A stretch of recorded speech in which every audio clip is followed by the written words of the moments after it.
El mundo de los investigadores de crímenes es sin lugar a dudas el que más misterios tiene en su haber, misterios que seguramente te darán en qué pensar cuando los escuches. El día de hoy yo, Lonely Videos, me he encargado de recopilar algunos de los bocetos criminales más aterradores y con un trasfondo aún más escalofriante.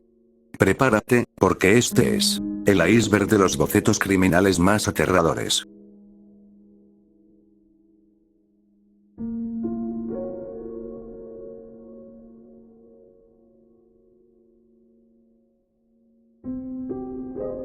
Este es el retrato que tiene la policía de una persona que junto a otra se encontraban en este lugar. Una de las Policía boliviana. En el año 2009 en Bolivia un taxista fue obligado a partir de este mundo y el responsable se dio a la fuga, por lo que los miembros de la policía comenzaron una búsqueda exhaustiva del mismo, cosa difícil ya que su única pista era un retrato hablado del supuesto responsable. Dicho dibujo fue un hazmerreír para el país que no tardó en viralizarse a otros países, ya que parecía un dibujo hecho por un niño. Sorprendentemente la policía fue capaz de capturar al responsable gracias a ese dibujo. Dibujos que no se parecen. Pues no hay mucho que decir, básicamente son retratos que son terribles en comparación a las personas que se dibujaron. He aquí unos ejemplos. Servicio a la comunidad. Aunque en realidad no se transmitieron dibujos en este bloque, está en el iceberg gracias al video que el usuario Florecita Dreams hizo, del patrón cinético de Selene Delgado, en el cual se mostraban las plantillas de servicio a la comunidad con algunos retratos que ciertamente eran aterradores.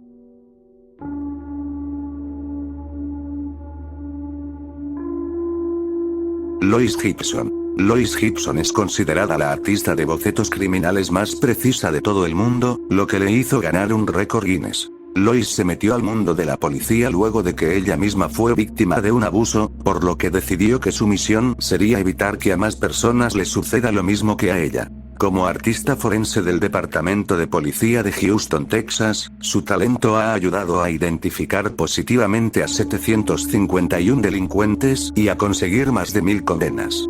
Solo con ver sus trabajos podrás darte cuenta de su tremenda habilidad. D.B. Cooper. En la tarde del 24 de noviembre de 1971, un hombre que se hacía llamar Dan Cooper se acercó al mostrador del aeropuerto Northwest en Portland, Oregón. Utilizó dinero en efectivo para comprar un billete de ida en el vuelo 305, con destino a Seattle, Washington. Cooper llevaba un traje de negocios con corbata negra y camisa blanca. Pidió una bebida mientras el vuelo esperaba para despegar. Poco después de las 15 horas, entregó a la azafata una nota en la que indicaba que llevaba una bomba en su maletín y que quería que se sentara con él. La azafata, atónita, hizo lo que se le dijo. Abriendo un maletín barato, Cooper le mostró el dispositivo explosivo y le exigió que escribiera lo que le decía. Pronto, la azafata le llevó una nueva nota al capitán del avión que exigía 4 paracaídas y $200,000 en billetes de 20. Cuando el vuelo aterrizó en Seattle, el secuestrador cambió a los 36 pasajeros del vuelo por el dinero y los paracaídas. Cooper se quedó con varios miembros de la tripulación y el avión volvió a despegar, con la orden de poner rumbo a Ciudad de México. En algún punto entre Seattle y Reno, un poco después de las 20 horas, el secuestrador hizo lo increíble. Saltó de la parte trasera del avión con un paracaídas y el dinero del rescate. Los pilotos aterrizaron sin problemas, pero Cooper había desaparecido en la noche y su destino final sigue siendo un misterio hasta hoy. Cuando se cumplieron 5 años del suceso, habían considerado a más de 800 sospechosos, pero ninguno se asemejaba al retrato hablado del misterioso D.B. Cooper. La Mataviejitas. Juana Barraza fue una vez conocida como la Dama del Silencio en su paso por la lucha profesional mexicana, pero pasó a la historia como una de las exterminadoras seriales más prolíficas en la historia de México y probablemente en general, llamándola la Mataviejitas, como su apodo lo dice. Su objetivo eran mujeres de la tercera edad que regularmente tenían una buena posición económica. Sus víctimas eran privadas del aire gracias a sus habilidades aprendidas en la lucha libre. Durante la investigación de los crímenes, los policías llegaron a creer que los actos pudieron haber sido cometidos por un hombre, por un transexual o incluso por 2 personas, debido a la fuerza que se les aplicaba a las ancianas, además de que los testigos afirmaban que el sospechoso tenía una espalda muy ancha. Así que con sus investigaciones se llegó a hacer una escultura de la supuesta asesina, que ciertamente no se parece, pero la imagen de la mismísima Juana Barraza junto a su escultura es bastante interesante.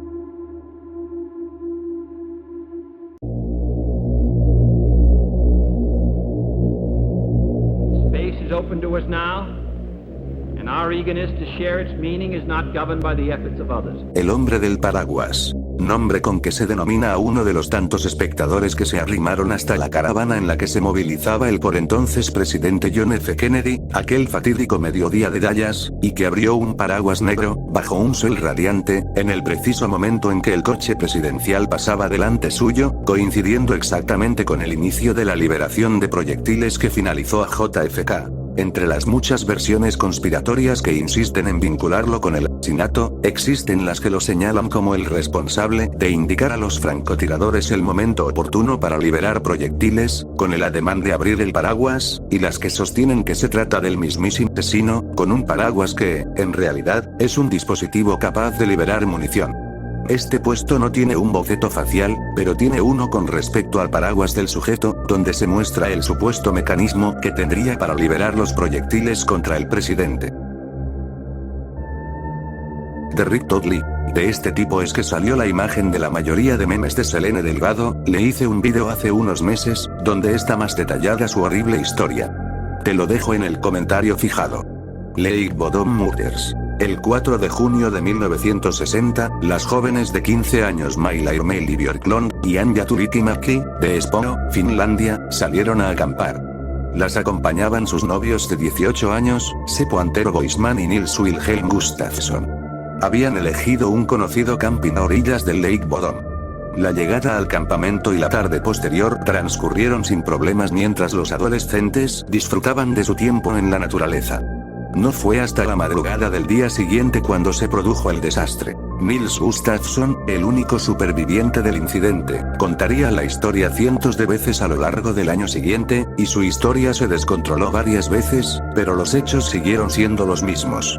En algún momento entre las 4 y las 6 de la mañana del 5 de junio, Björklund, Mäki y Boisman fueron atacados con objetos punzocortantes hasta a través de su tienda. Un intento de ataque a Gustafsson le dejó con una conmoción cerebral, una mandíbula fracturada y varios huesos faciales rotos. La horrible escena fue descubierta por primera vez por un grupo de observadores de aves alrededor de las 6 de la mañana, que se percataron de que la tienda de campaña de los adolescentes perecidos estaba derrumbada en la orilla del lago. También dijeron haber visto a un hombre rubio alejándose de ella. Los cuerpos de Mäki y Boisman fueron encontrados dentro de la tienda, pero Björklund, la novia de Gustafsson, fue encontrada encima de la tienda, tumbada junto a Gustafsson. Björklund también se encontraba en el peor estado de las víctimas y había sido claramente atacada incluso después de perecer. No fue hasta las 11 de la mañana cuando los cuerpos fueron descubiertos por un carpintero llamado Risto Siren. Inmediatamente, Siren alertó a la policía, que llegó al lugar de los hechos alrededor del mediodía. Para entonces, las víctimas de los ataques del lago Bodom llevaban más de 6 horas sin vida. Desde el principio, la escena del crimen fue confusa. En lugar de entrar en la tienda y atacar a los adolescentes desde dentro, parecía que el agresor había atacado a ciegas desde fuera de la tienda. Es evidente que utilizó un objeto punzocortante, pero sus cuerpos mostraban indicios de otra arma, un objeto contundente no identificado. Además, faltaban varios objetos extraños en la escena, lo que añadía otra capa de misterio al crimen. Por ejemplo, las llaves de las motocicletas de los adolescentes habían desaparecido, pero las propias motocicletas no habían sido sustraídas.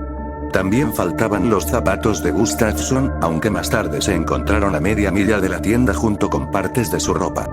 Nunca se atrapó el responsable, pero de lejos, lo más aterrador es que el único retrato hablado existente al respecto coincide casi perfectamente con un sujeto no identificado que fue al funeral de uno de los chicos.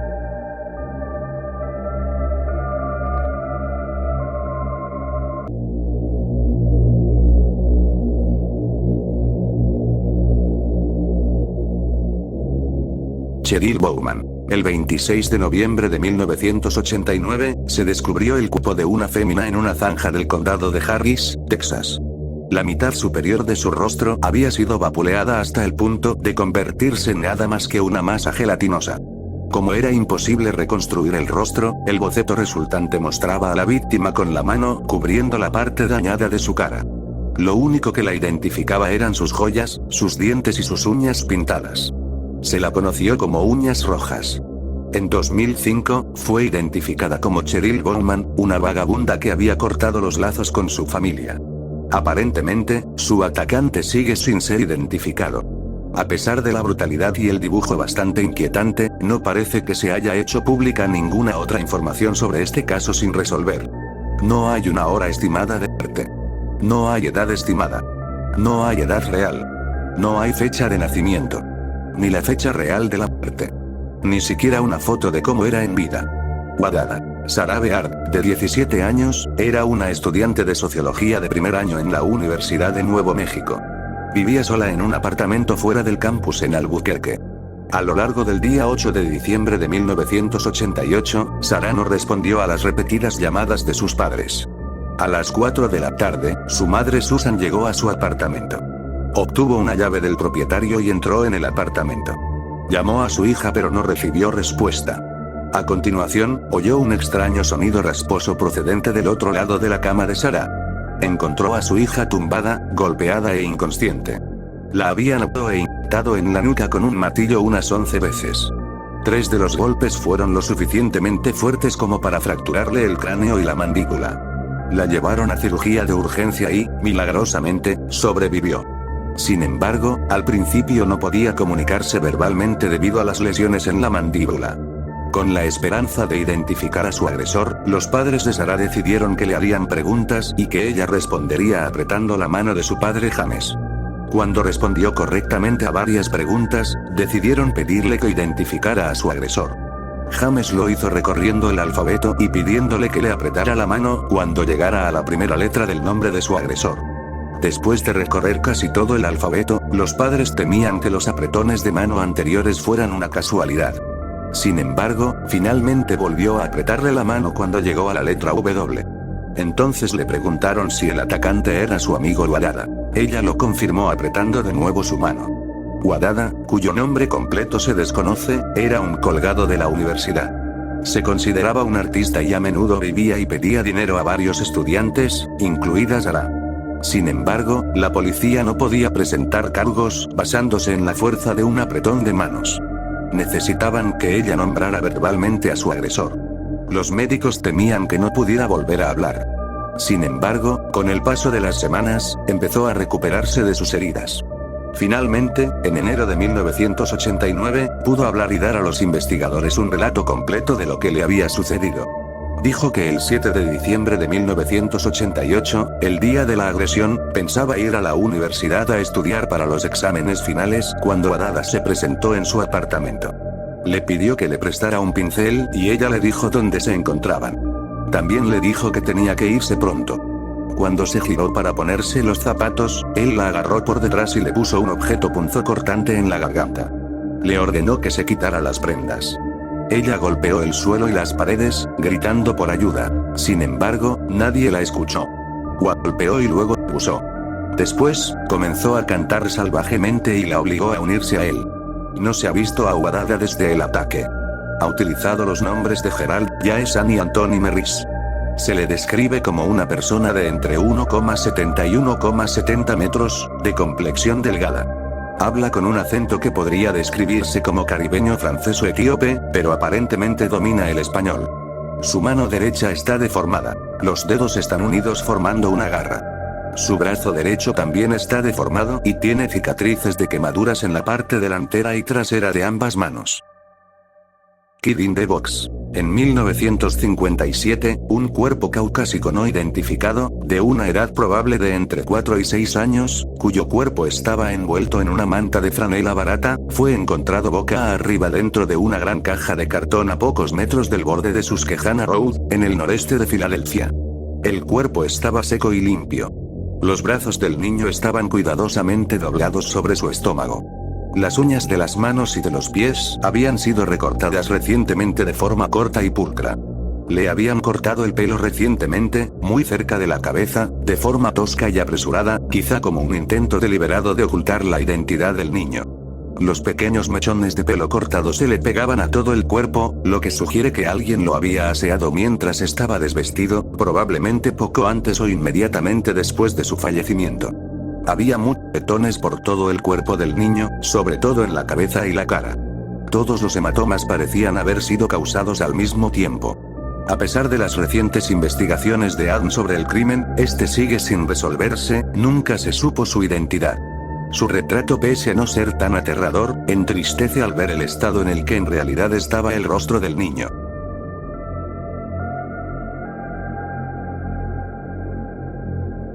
Spring Miller Killer. La noche del 29 de enero de 1988, en Albuquerque, Nuevo México, Spring Miller y su hermana, April, salieron a dar un paseo. Cuando se acercaban a la entrada de los apartamentos del 7300 Montgomery Boulevard, las chicas se dieron cuenta de que un camión azul y blanco estaba esperando para salir del aparcamiento.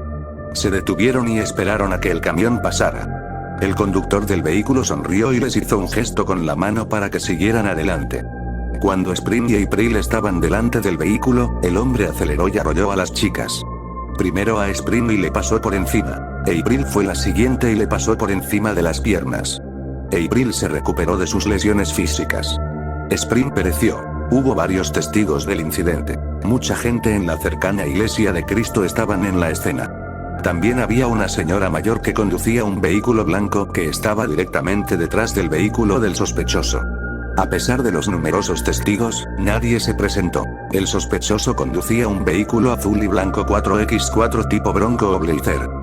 Se le describe como una persona con pelo largo. A continuación se muestra un boceto del sospechoso basado en la descripción dada por uno de los testigos presenciales. Este sospechoso sería mayor ahora y podría haber cambiado su apariencia. Al día de hoy aún se busca al responsable del incidente. Home Invader. Esta imagen se ha hecho bastante popular recientemente gracias al Mandela Catalog, sin embargo muy pocos saben de dónde viene y no, esta imagen no es de una persona real, ya que fue publicada en 4chan en el año 2010, la conclusión más aceptada es que es la fotografía de un cadáver con modificaciones en Photoshop, lo que no le quita lo tenebrosa que es a primera vista. Jenny Gámez. Este caso fue obra del ex policía Steve Felic, que frecuentaba sitios web de filias que no puedo mencionar, bajo el alias de El Señor de las Esposas, referente a los aros que se colocan a los criminales. En dicho sitio buscaba compañeras íntimas sumisas. Allí conoció a sus dos víctimas, Jenny Gámez, de 19 años, y Laura Simonson, de 37. Gámez fue ultimada en Wisconsin en agosto de 2012 y Simonson en Minnesota en noviembre de 2013. Felic afirmó que ambas perecieron accidentalmente durante las relaciones íntimas. Admitió que, tras causarles el fallecimiento, metió sus restos en maletas y los escondió en su casa. Las maletas fueron posteriormente introducidas en el maletero de su vehículo, y luego arrojadas a lo largo de una carretera de Geneva, Wisconsin, entre la hierba alta. El 5 de junio de 2014, un trabajador de la carretera descubrió el par de maletas desechadas. Según la posterior denuncia penal, el más descompuesto de los dos restos, el de Jenny, estaba parcialmente oculto en bolsas de basura de plástico negras y tenía las manos atadas a la espalda con una cuerda. El otro cuerpo se encontró con cuerda enrollada alrededor del cuello, tenía una mordaza atada a la boca con un collarín y estaba sin prendas.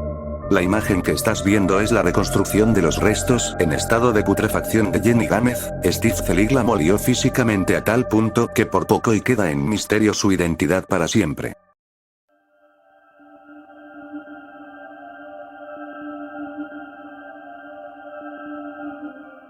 Mr. Cruel. Mr. Cruel fue uno de los predadores infantiles más prolíficos y aterradores de la historia. El caso comienza el 22 de agosto de 1987, en Melbourne, Australia, en un suburbio llamado Lower Plenty. En esa época Melbourne era un lugar considerado muy bueno en cuanto a la crianza de niños se refería, específicamente Lower Plenty era un lugar que era conocido por tener una tasa de criminalidad muy baja. Todo eso cambiaría drásticamente a las 4 de la madrugada, cuando una familia yacía durmiendo. Un hombre que llevaba un pasamontañas negro logró entrar a la casa por medio de una ventana del piso de abajo, usando métodos milimétricos para hacer el menor ruido posible. En sus manos llevaba un objeto punzocortante y un arma de fuego. Despertó a los padres de familia, diciéndoles que no les haría daño si le daban todo el dinero y alguno que otro objeto de valor. Los inmovilizó y los encerró en el armario de la habitación. El hombre desconocido les había mentido, no estaba por un robo o algo parecido. El hijo menor de la pareja, de 6 años que se despertó al escuchar los ruidos, bajó a investigar y se asustó al ver al enmascarado. Al igual que a sus papás, lo inmovilizó y lo aseguró en la cama. Resulta que el sujeto había estado vigilando a la familia desde hace un buen tiempo atrás, aprendiendo sus rutinas para poder calcular cuándo sería el día perfecto para cometer sus fechorías. El hombre del pasamontañas había llegado específicamente a esa casa porque la hija de 11 años que tenían. Forzó sus actos con la menor durante 2 horas, y cuando terminó se hizo una comida en la cocina de la familia. La familia solicitó permanecer anónima, y las investigaciones comenzaron y concluyeron que, sea quien sea la persona que cometió estos actos, no tenía relación alguna con la familia o algún miembro de esta misma. No dejó ni una pista en la escena, ni siquiera alguna mínima. Estaba combatiendo a un tipo que sabía perfectamente lo que hacía. La prensa lo nombró Mr. Cruel. Luego de una pausa de 1 año, Mr. Cruel ya había fijado su próximo objetivo. 27 de diciembre, 1988. Otra familia sufriría la presencia del sujeto enmascarado. A las 5:45 de la mañana, un hombre llamado John Wills estaba durmiendo profundamente, luego sintió algo frío en su frente y una voz áspera le dijo: "Quédate quieto. No te hagas el héroe". Por supuesto, el objeto frío que John sintió era un cañón. Mr. Cruel había logrado abrirse paso a otra casa de una familia en otro suburbio tranquilo. Usó la misma táctica con la que inició, e incluso cortó las líneas telefónicas. Entró a la habitación de los niños, y de todos escogió a la pequeña de 10 años llamada Sharon. A los esposos les tomó solo 15 minutos zafarse de sus ataduras, corrieron rápidamente hacia la habitación de los niños, solamente para encontrarse con la sorpresa de que el tipo se había llevado a Sharon con él. 18 horas después, encontraron a Sharon, con vida, pero en ella yacía el mismo destino que la primera niña. Cuando la policía le preguntó a Sharon sobre los rasgos del criminal, Sharon les dijo que él le había vendado los ojos todo el tiempo que duró el inenarrable acto. También les dijo que él le había hablado en un tono bajo, le había dado un sándwich vegetariano, le cortó las uñas de las manos finamente, la había duchado y cepillado los dientes y el cabello. Estas acciones se hicieron para eliminar cualquier pista de ADN que llevara con el rastro de Mr. Cruel.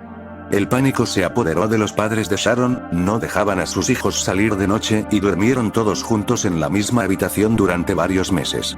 Mr. Cruel se mantuvo en silencio durante casi 2 años, hasta que volvió a atacar el 3 de julio de 1990. Fiel a sus estrategias, escogió otro hogar familiar en un acaudalado para llevar a cabo sus fechorías.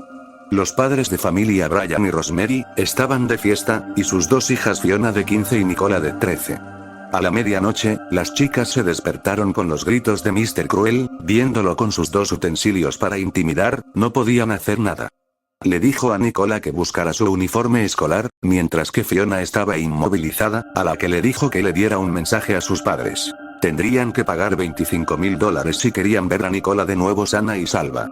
Sacó a Nicola y la subió al carro de Brian, y se la llevó lejos de ahí. 20 minutos después Brian y Rosemary regresaron a casa y se encontraron a Fiona atada en su recámara. Además del vehículo faltante, Fiona le comentó del mensaje de Mr. Cruel, pero el tipo no le proporcionó a Fiona alguna información para contactarlo para el pago. Nicola fue encontrada 50 horas después, ya que Mr. Cruel la liberó y le dijo que no se podía quitar la venda hasta que él fuera, y así lo hizo. Luego ella corrió a una casa cercana pidiendo ayuda.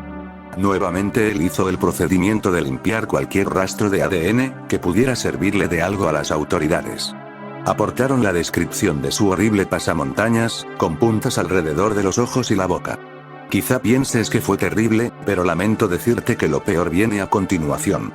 El 13 de abril de 1991 Mr. Cruel volvería, poniendo pie en la casa de la familia Chan. Los padres de familia eran John y Phyllis Chan, quienes poseían 3 restaurantes y varias propiedades, lo que significa que eran personas ocupadas que trabajaban alrededor de 18 horas por día. Su hija de 13 años Carmen, se quedó al cuidado de sus hermanas menores Karen y Carly, quedándose solas hasta alrededor de la medianoche. A las 9 de la noche, Carmen y sus hermanas fueron a la cocina de la casa para comer algo, cuando se encontraron con la imagen de pesadilla de Mr. Cruel dentro de su hogar, engañándolas de igual manera que a sus anteriores presas. No pasó mucho tiempo para que el sujeto encerrase a las hermanas menores en un armario, de donde salieron a los pocos minutos solo para darse cuenta que su hermana no estaba, él se la había llevado. Pintando en las paredes. Falta más por venir. Los padres de la niña hicieron una conferencia de prensa rogando por el regreso de su hija, porque ya habían pasado más de 72 horas, lamentablemente no sucedió. No fue hasta el 9 de abril del año siguiente que una pareja encontró el cuerpo de Carmen, sin signos vitales y con una marca de proyectil. La policía teoriza que ella probablemente pudo ver dónde vivía Mr. Cruel, o tal vez vio su rostro, por lo que tomó esta medida como prevención. Desde entonces no se supo nada de Mr. Cruel, nunca se supo su identidad, ni siquiera